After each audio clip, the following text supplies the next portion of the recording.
KGF chapter 3 की शुरुआत होती है रमिका सेन के पीएम ऑफिस से। रमिका सेन को एक ऑफिसर बता रहा होता है कि पिछले 3 सालों से रॉकी ने विदेशों तक अपना बिजनेस फैला दिया था और इंडोनेशिया और अमेरिका में भी उसने कई इलीगल काम किए थे।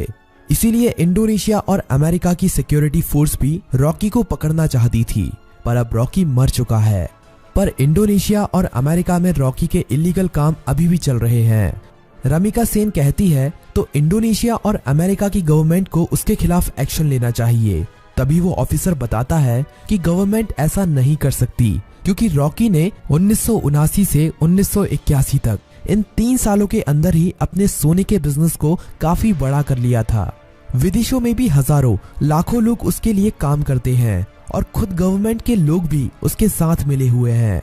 इसीलिए गवर्नमेंट चाहकर भी उसके खिलाफ एक्शन नहीं ले सकती।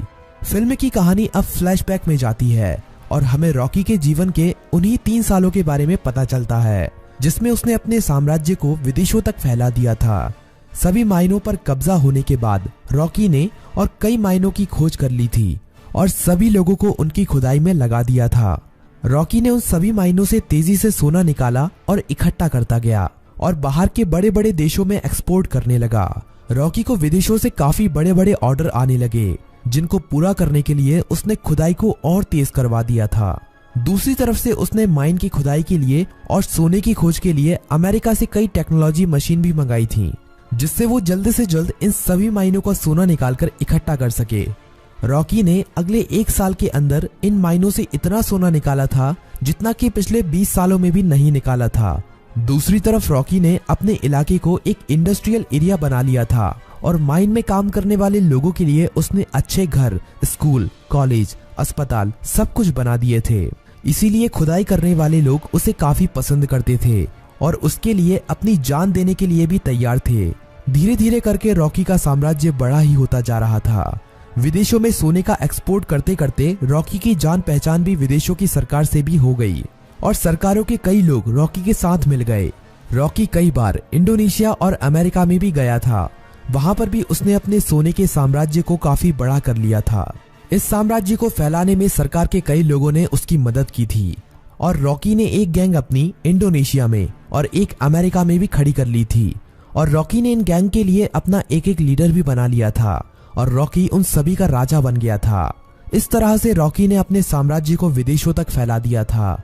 अब कहानी फ्लैशबैक से बाहर आती है और हमें दिखाया जाता है कि जब रमिका सेन ने भारत में रॉकी के साम्राज्य को खत्म कर दिया था और रॉकी अपना सारा सोना लेकर समुद्र के बीच में चला गया था, वहां पर रॉकी ने इंडियन नेवी को खुद मैसेज करके उसे मारने के लिए कहा था। तब इंडियन नेवी ने रॉकी के शिप पर मिसाइल छोड़कर रॉकी को मार दिया था, पर रॉकी वहां पर मरा नहीं था। रॉकी का सारा सोना उसी समुद्र की गहराइयों में उसी जहाज में दफन है और रॉकी को अमेरिका के सबमरीन ने बचा लिया था। ये सबमरीन अमेरिका के एक बिजनेसमैन की थी, जिसे रॉकी ने उन 3 सालों के बीच में अपना पार्टनर बना लिया था। रॉकी अब अमेरिका में सबसे छुपकर रह रहा था और वो महीने में कभी कभी इंडिया भी किसी को फोन करता था कि केजीएफ का क्या हुआ, केजीएफ को ठीक होने में कितना समय लगेगा। अब कहानी इंडिया में शिफ्ट होती है और हमें दिखाया जाता है कि सलार केजीएफ के तबाह होने के बाद केजीएफ को दोबारा से खड़ा कर रहा है और जो लोग बच गए थे उन सभी लोगों के साथ मिलकर रॉकी के साम्राज्य को दोबारा से खड़े करने में लगा हुआ है। सलार ये सभी रमिका सेन से छुपाकर कर रहा है, पर बहुत जल्द रमिका सेन को भी इसके बारे में पता चलने वाला है। धीरे धीरे करके सलार रॉकी के साम्राज्य को दोबारा से खड़ा कर देता है और दोबारा से माइनों में खुदाई शुरू हो जाती है। अब सलार रॉकी को फोन करता है और कहता है, मालिक, हमने आपका साम्राज्य दोबारा से खड़ा कर दिया है। जिस तरह आपने कहा था, अब आपके लौटने का समय आ चुका है। रॉकी कहता है, सलार, तुम्हारे लिए मेरे पास एक काम और है। तुम्हें उस सोने को समुद्र से निकालना है जो हमने इतने सालों से वहां पर छुपा के रखा है। वो हमारी माइनों से ही निकला हुआ सोना है। इसे हमें किसी भी कीमत पर समुद्र से निकालना है। इस सोने की मदद से ही मैं दोबारा से भारत में अपने साम्राज्य को खड़ा करूंगा। सलार सोने को समुद्र से निकालने के काम में लग जाता है और इंडिया में अब एंट्री होती है रॉकी की। सलार अपने लोगों को कहता है कि मालिक कई सालों के बाद यहाँ पर पधार रहे हैं, उनके स्वागत में कोई भी कमी नहीं रहनी चाहिए। किसी को नहीं पता था कि ये मालिक कौन है। रॉकी अकेला ही अमेरिका से आ रहा होता है। केजीएफ में रॉकी का स्वागत धूमधाम से किया जाता है। सभी लोग रॉकी को देखकर हैरान थे क्योंकि उन्हें लग रहा था कि रॉकी मर चुका है, लेकिन रॉकी तो अभी जिंदा है। रॉकी अपनी माइनों का काम देखने के बाद सीधा मिलना चाहता था रामिका सेन से। सलार कहता है कि हम भी उसके साथ चलेंगे, पर रॉकी कहता है कि नहीं, मैं अकेला ही मिलने जाऊंगा। रॉकी अकेला ही अपनी रोल्स रॉयल कार में जा रहा होता है। तभी नाके पर पुलिस उसे पकड़ लेती है। पुलिस वाले जानते नहीं हैं कि वो रॉकी है।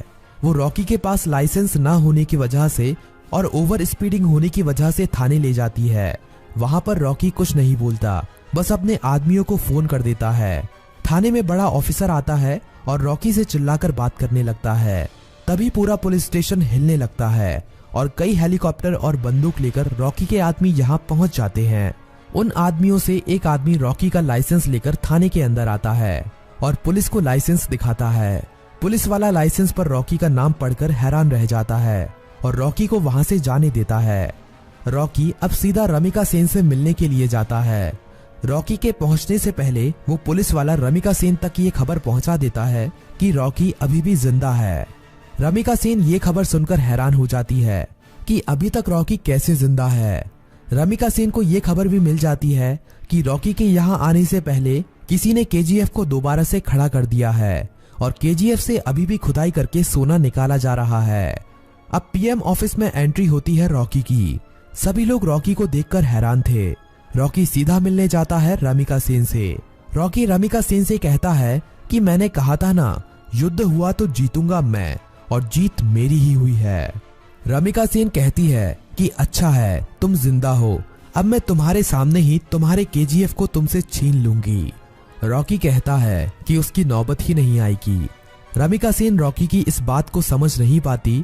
तभी रॉकी वहां से चला जाता है। अगले कुछ ही दिनों में रॉकी रमिका सेन की सरकार गिरा देता है और सरकार में अपनी पार्टी को जिताकर अपने आदमी को प्रधानमंत्री बना देता है। रॉकी अब दोबारा रमिका सेन को फोन करता है और कहता है कि अब क्या करोगे, अब तो तुम्हारी सरकार भी नहीं रही। रमिका सेन कहती है कि अब मेरी जिंदगी का एक ही मकसद है, तुम्हारी मौत। रमिका सेन रॉकी के सभी दुश्मनों को इकट्ठा करती है। रमिका सेन इनायत खली से भी हाथ मिला लेती है और जितने भी रॉकी के देश विदेश में दुश्मन थे सभी को इकट्ठा करके रॉकी को मारने का प्लान बनाती है। रॉकी को मार पाना आसान नहीं था। रॉकी जितना अकेला खतरनाक था उससे ज्यादा खतरनाक उसके गैंग के लोग थे। रमिका सेन को इंडोनेशिया और अमेरिका की गवर्नमेंट से भी सपोर्ट मिलता है, लेकिन रॉकी जानता था कि रमिका सेन उसके केजीएफ को तबाह करने में अपना पूरा जी जान लगा देगी।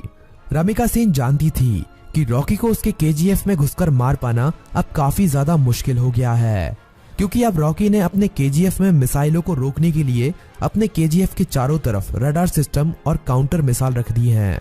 अब अगर कोई भी उसके केजीएफ के अंदर घुसने की कोशिश करेगा तो वो मारा जाएगा। रमिका सेन जानती थी कि रॉकी को मारने के लिए उसको केजीएफ से बाहर निकालना पड़ेगा और अकेले रॉकी के मरते ही उसका सारा साम्राज्य खत्म हो जाएगा।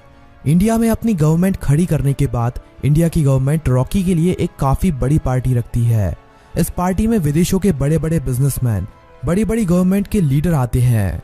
रॉकी की सिक्योरिटी के लिए इस पार्टी में काफी ज्यादा सिक्योरिटी लगी हुई थी। रॉकी पार्टी में पहुंच जाता है। थोड़ा नाच गाना होने के बाद पार्टी में एंट्री होती है रमिका सेन की।